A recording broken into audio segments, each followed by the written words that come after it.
All right, guys. Bit of an update for today.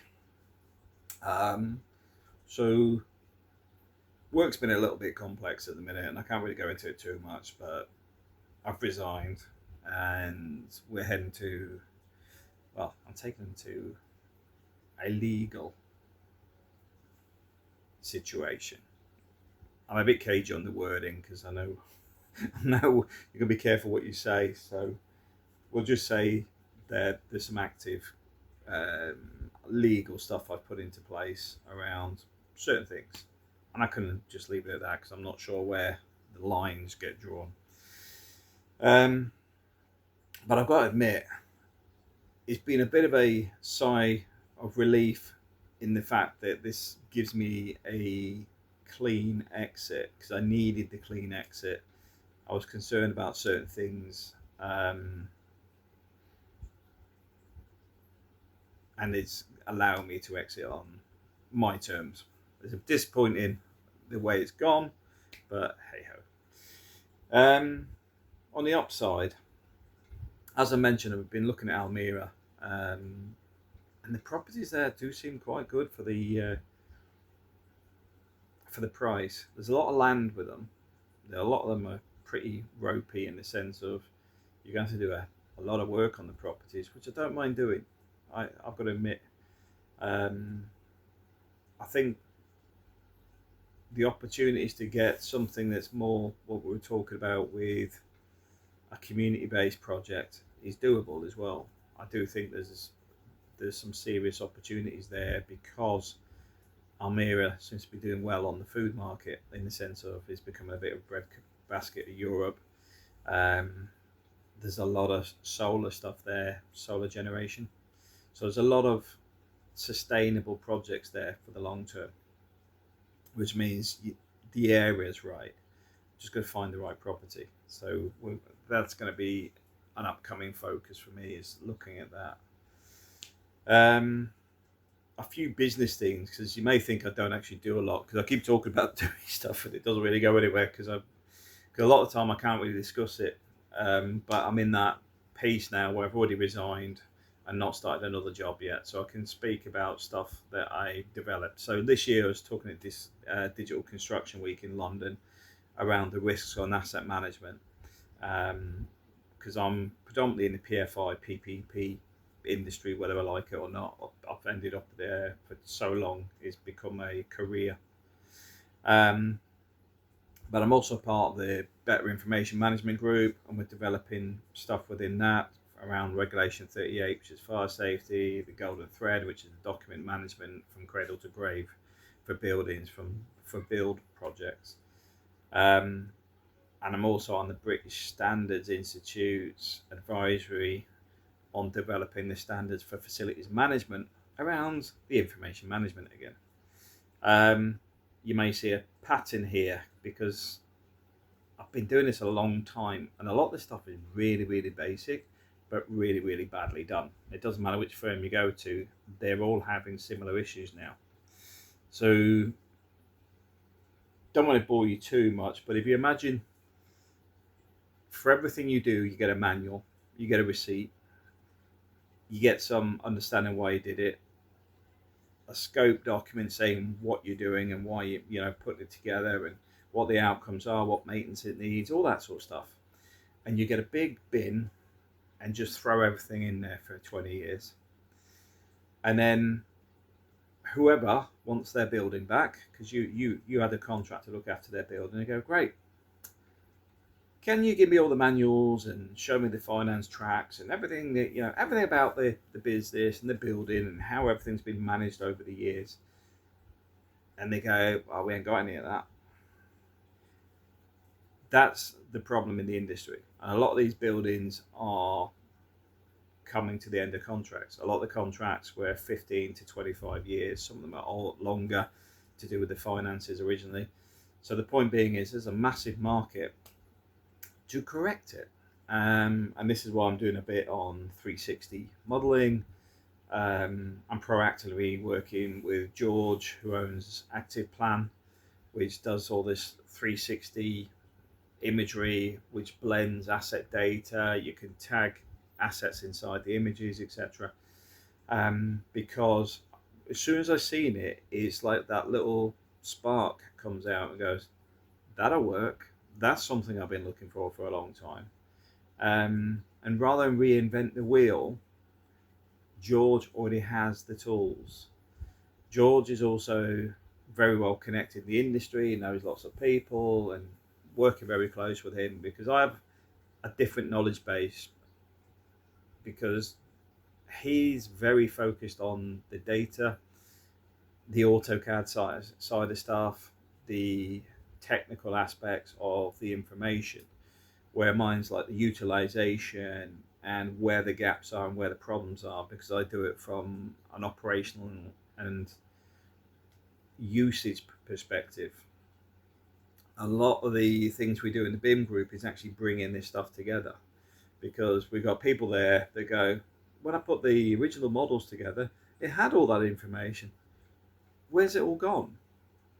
And you'll find, say, a facilities company never asks for the BIM model because they go, well, it was never in the contract.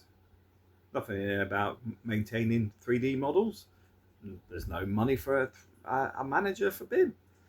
We just put it in the CAFM that hasn't really moved on since the 90s. And it doesn't have any of that functionality. And if it did, we'd probably have to pay extra licenses for it. So we'll keep it with the old stuff. And you're looking at about 700 of these contracts slowly creeping to an end over the next decade. I think in the next few years, like near few years, probably 3 years, say 3 to 5 years, it's 200 to 300 buildings. And the risks on buildings is phenomenal. If you look at Coventry Hospital, Manchester MRI, and some other PFI handbracks, you will see the risks associated with not managing them correctly, because they're already starting to hit the media circus. I'm also trying to engage with the government as well to try and help assist the government being able to manage their buildings coming back. I'm seeing it as a bit of a moral and ethical thing for me, simply because most of the people with the knowledge and abilities are sat on this side of the fence because the government outsourced it all. So the people with the insights and the knowledge for the last 25 years are all sitting on the facilities management side, maybe the SPVs, but I do find a lot of the SPVs are more financially led than technical. And that's they're starting to feel that pain, because you're starting to get people from inside the industry go poacher come gamekeeper. And you'll see some entities already in the industry that hit these guys really hard, because it's stuff they haven't been doing for 15, 20 years. And suddenly it's like, where's your paper trail? Where's this? What's that? Can you evidence that? And they can't, because they haven't been doing it. But anyway, I managed to get all of that in 8 minutes. So that's basically what's going on. And it's good to have a bit of a clear conscience. I'm working on case stuff at the minute as well, which is taking a lot of time, because there's over 600 files relating to it. And even one annex, which is part of my case submission, has over 250 pages just on one section. It's complicated, it's comprehensive, and the reason I'm doing it is I couldn't exit without doing it. I didn't want to leave any liabilities tied to me, because there's this thing that comes to my head when you look at this type of stuff.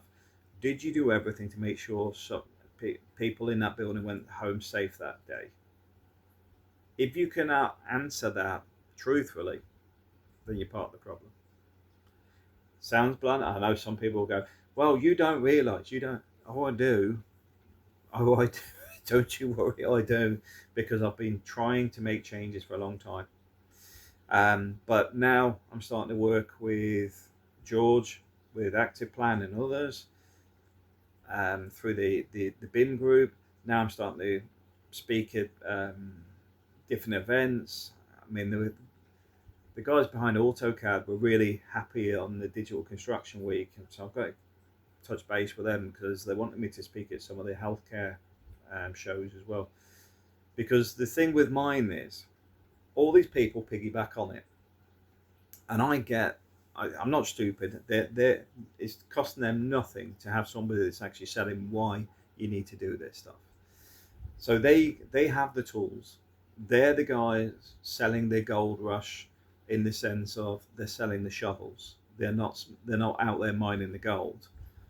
I'm the guy that is already going out there saying the gold is here, here, and here. And I'm just taking that as a weird analogy because it's slightly backwards in the sense of the gold in this instance is risk. If you're reducing the risks, this was back to front, you're reducing the risks, you're reducing the chance of going to jail, being fined, getting into legislation nightmares and damaging the industry as a whole. If you're reducing that down, which is what I'm trying to do, because it's, for me, we just need to reshape the industry. A lot of this stuff can be done. It can be done over a period of time. It can be done if you recognize there's a problem. And that's the bit I'm trying to put the emphasis on, is it's a correction. I've been doing this a long time, and I've seen it for a long time. I mean, I used to get into contracts to fix them. I mean, I remember RBS Bank, which I can probably speak to about a bit openly now, because Crillian's gone. But that was during the financial crisis. It was during a period where the other FM had been exited, and they shredded all the documents. All the documents I'm talking about now, they shredded them all. Then it's not their documents. It was the bank's documents. So you get these things occur which are unethical, morally wrong, and are often pushed down. My view, put them in the public light. Name and shame people doing this stuff. Name and shame people acting outside of their contractual obligations in malicious ways, and sometimes. Because if we can do that, we can improve the industry. And it's not a case of you're targeting people. It's a case of introducing best practices, making sure people adhere to the best practices, introducing legislation, introducing frameworks so it's easy to understand, maintain, and keep up to date. Because one of the problems you have with this level of information is it's extremely complicated. I don't assume to know everything, but I assume I know everybody that has an answer for everything, simply because you broaden your network. I am not health and safety. I understand health and safety. I understand the regulations for health and safety. I'm qualified to do an investigation for health and safety, but I'm not a health and safety manager. The reason being is I can't keep up to date with last week's legislation changes around health and safety because my main focus is asset management, which is already a complex beast that keeps changing and throwing things like net zero and carbon neutral and energy management and 101 other things that come in from the sidelines on a consistent basis. So the reality is, like a discussion around fire doors recently, I went to a person who specialises in fire doors. Not in the case of just surveys and does whatever. He speaks about fire doors. He understands them. He's as boring and tedious as I am on assets with fire door knowledge. And I have another person that will do the same for health and safety. Another person that will do things relating to high risk buildings. Another person that does 360 imagery capture, that understands how to connect the metadata and stuff so that they're not just images and photos that get lost on the drive. There's a connection thread so it goes through in a data way. You use the best knowledge around you to get ahead and work together. It's a bit like I was asking somebody for a bit of advice about 6 weeks ago. And the first thing he did was try to pitch me up for some money. And I went back to the person who advised me to speak to him. I says, It's like, does he know how this works? We all have different skill sets. We all help each other. We're not. Nobody's paying me for what he does for a living. In the same way, if he rang me up and says, Matt, I've got this problem with, it could be Excel, or how do you work out RPIX for the indexation? I just do it on the fly. People will know. I'll send people things on college courses and stuff because somebody send it to me and I'll go, oh, John will find that useful. And I just send it over. But I think the mindset on some people needs to change. They're self-orientated and it's wrong. But I suppose this was the rise of the middle manager. If you go take it back a few years, there's too many people self-absorbed and self-preserving and more focused on getting the most out for themselves and protect themselves at the same time. But let's keep off the politics. So my advice, guys, for the channel's going to keep developing. I'm hoping to see a farm soon. I don't know how long it's going to take me because I'm expecting to put at least €50,000 down as my deposit. I'm already scanning for pieces of land, locations, etc. in the distance from here, because at the moment we're probably 2.5, 3 hours from Almira, which for me is nothing. In Spain, that's nothing. That's normal driving. But I want a place that's not as dry as here. I want something that's got greenery, got trees, got a barn, got a space for, because even if myself and April down here, when the kids are a bit older, they can go up there on their own. I won't let anybody up there on their own. What I mean is they don't need the parents there, but they could go up there and do stuff over the weekend. But nobody works on the farm alone. I wouldn't want anything to happen to anybody. So even if I said to you, yeah, you can go up and spend the weekend at the farm, you're not allowed up there on your own. Never. It's just a big no-no for me, because last thing I need is somebody tripping over and dying, and it's avoidable because you just set a rule. You're not allowed up there on your own. Simple one. But yeah, we're moving forward. And I know it's been a long time coming, and I know things seem that they don't move very fast. But it's like this house here. That's a lot of money that's gone into this. People watch TV shows where people have got unlimited budgets, or it's been spread over a long period of time and then just cut into these mini clips. The videos are over a long period of time. That's why there's thousands of them. But the neighbouring house 2 doors down, 1, 2, 3, 4 doors down, is currently on the market for 229,000. We're at the front with the sea view. We're modernised. So I look at it from this way. This house was 135k, spent about 50k on it. So it's 185,000. But we've got new kitchen, new windows, new electrics, good brand new, well, it's 3 years old now, Toshiba air conditioning, good quality stuff, solar water heater, new plumbing as well, all new appliances, complete refurb, fitted out, and that one is like the 80s. And I literally do mean it, because you go in there, the lights the same as when they built these places. The furniture is the pine furniture that came with these houses, because that's all over this area for miles.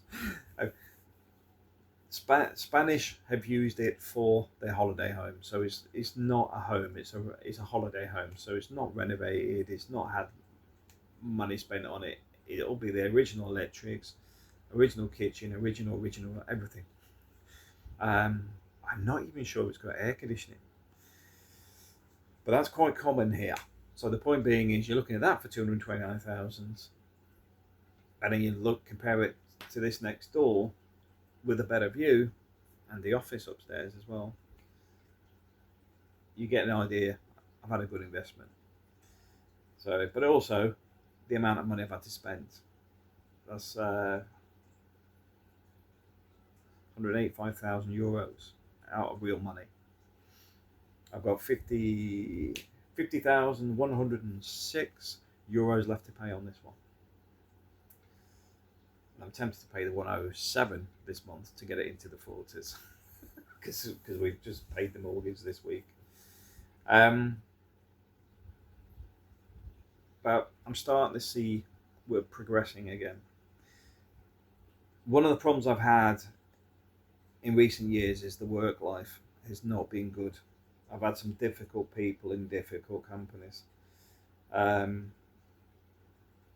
I'm hoping the new company is a different mindset, different direction. Another thing is leaving this lot, all the job offers I've been given have all been at least, what's that? At least £20,000 more. So just changing roles and financially increasing. And that's why paying this one comes down while I'm looking for a farm, putting money in investments, putting money in savings, and preparing to buy the farm is all becoming a logical thread. Because my investments have also increased. I'm not going to get into what I've got in those because that's mine. But every month I pay money into the investments.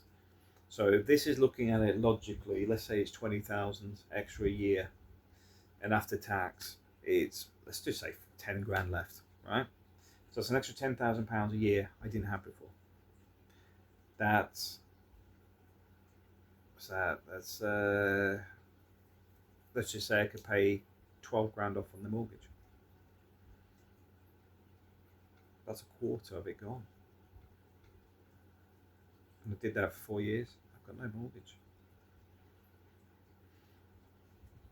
But bearing in mind, I'm still making mortgage payments during that time.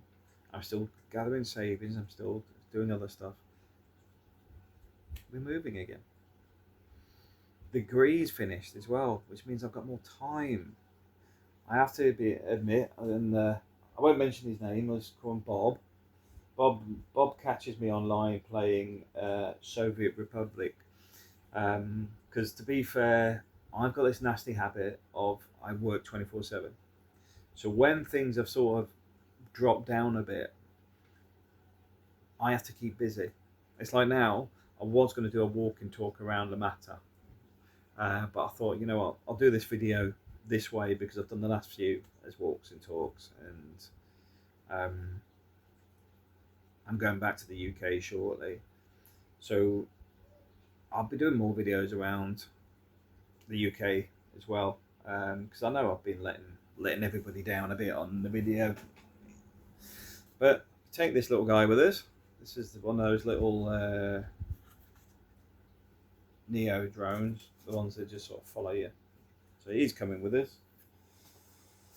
I take the little DJI, our little microphone. So we're well set up for the rest of the year. And I'm taking, well, I can't really pick up the stick because you're sitting on it. But the point being is, I will do more videos. I think I'm going to do more stuff around the UK because the UK is taking absolute hammering lately because so much negative stuff out there. And I get the UK is riddled with problems at the minute, but there is also good stuff out there. So I will be walking around, and if I'm working in a city or a town, I'll record my lunch hours where I'm working, so we can actually get a bigger picture. Because you do get, like, is it Charlie Veach and others that focus on the meth addicts and whatever in these places. All I see is government failure, and I don't see why the average person has to constantly be dragged down. It's not healthy. I think we need more positive stuff on things we can do without spending a lot of money, or things we can do enjoying ourselves, because we know things are crap. We don't need people keep telling us crap. Oh, that's my new t-shirt, by the way. I've got a Who t-shirt. So yeah, let's up our game a little bit. And I know I stop start because I'm very methodical. But if you understand the way I think, I will not forget things. I park them. So for example, the farm. I'm talking about the farm now. Then suddenly it'll just be parked. Then the next thing is you'll hear is like, oh well, yeah, just bought a farm. Because until the money's there, I park it. I'll keep looking at farms in the background unless you want to watch me looking at farms online. There's not a lot to really discuss on it. But I'll move things out, park it, and then finish it. Like my degree, went and done it, finished it. So now that's done. So going forward, we're going to have some progress going through. We're going to have some ideas. And I've got to look at what I want to do long term as well, because once the farm drops, I may have to reevaluate everything. Because I'm looking at, been here 10 years now in La Mata. 10 years. And I look back and A, the times flew, but B, the good and bad here has been extensive. Because bearing in mind, during the time here, April lost her dad, I lost both my parents, I've lost a brother, loads of issues with my siblings and other family members, but the other family members are led by my sister, so I just say, look, just leave me alone, because God knows what goes on in you guys' heads. But I like here, I like the people here, I like the lifestyle here. We don't really see much crime unless it's petty crime. You know, there's a lot of things like pickpocketing on market days, but at the same time, you don't see a lot of people drunk. You don't see people fighting in the streets. It's all fairly chilled out, partly because the age groups are, what's it, 68 is the average age. So you see a lot of grandparents with their kids and families here. So it's all nice, and I like that. It's great for the family. It's great for the kids. You're not worried about your kids going outside and all that sort of stuff. That's important for me. I'm starting to move into that, not retirement phase. Let's face it. I'm not putting my age up, but I'm not 21 anymore. I'm nearly 23. But the idea being is that we're going to start moving to the next stage, because I was thinking about this with the farm. I need to be doing the farm before I become too old to do the farm, because when I realised it took me 10 years to get everything settled here, it sounds like I haven't done a lot, but it's not. It's been a lot of disruption along the way. Expensive medical bills for some, helping people with other issues as well. I've had like savings built up, then wiped out for things. I've had my roof got ripped off one of my buildings in the Philippines. That was another chunk of change to rebuild that. Along the way, it's been a journey. And the key to it all is, no matter how bad it is, how good it is, it's a journey. You've got to look back and think, if it's been bad, look how far we've come, and we've come out the other side. If it's been good, all those good moments you've had. That's it. Enjoying life. And the one thing I would like better here in the sitting room is the ability to see more light coming into the house. But that's me. I like light. Also like lightning. Hence my office's glass. But anyway, guys, I'm going to leave it at that. But that's basically my update. Things are moving. Things are changing. Although it seems a bit slow, is because some of it I can't discuss. Other things are going to take longer. But I'm starting to get a bit more time so I can frame things better. And once I've finished all these legal documents, that's going to give me probably 3 hours a day back. Thanks for watching.